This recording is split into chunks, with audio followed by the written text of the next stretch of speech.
Hey, what's up everybody? Kim Classic here. So this video is a little emotional, so if I get loud, if I get angry, I apologize in advance. I am just in a loss for words on what's going on right now, not only on social media, but in the media in general.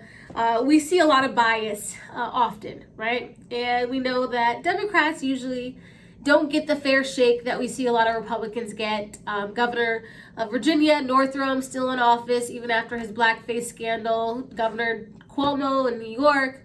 All these women are accusing him of sexual harassment or assault allegations. And then on top of that, you have the nursing home deaths that nobody's talking about anymore. For some reason, Democrats usually just get off scotch-free, while Republicans usually take things on the chin.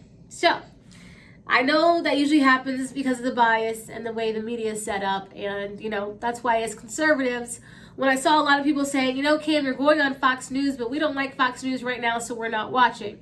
I say this with love. Conservatives, just remember, we already don't have a good footing when it comes to the media and getting our word out there as much as possible. So please do not boycott the only conservative or even if you think they're pseudo-conservative networks, because that is, the little bit of platforms that we really have at this point in time, especially now that you see conservatives being silenced across social media. So, don't do that. Don't do that. But I will say this. Hunter Biden, that's what this is all about right here. Hunter Biden has had some of his text messages with a lawyer named George leaked onto the web. And from what I gather, these text messages were found because of basically that lost laptop that he knows nowhere to be seen.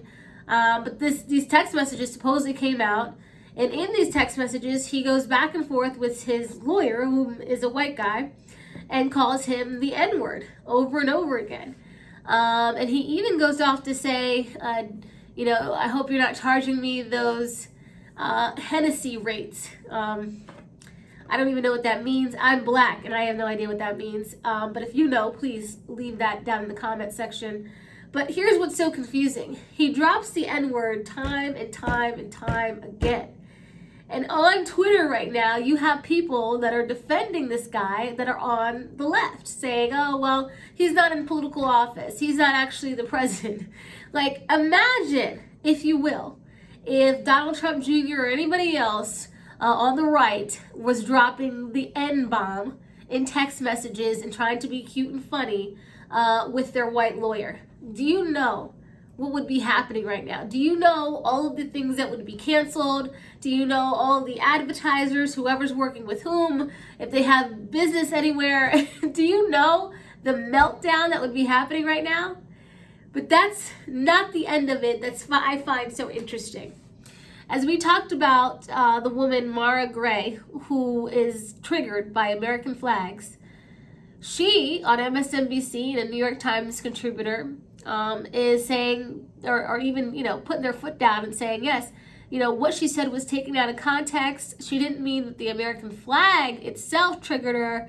She's saying that it's being politicized and that part of it triggered her. That's not what she said at all, and we know that.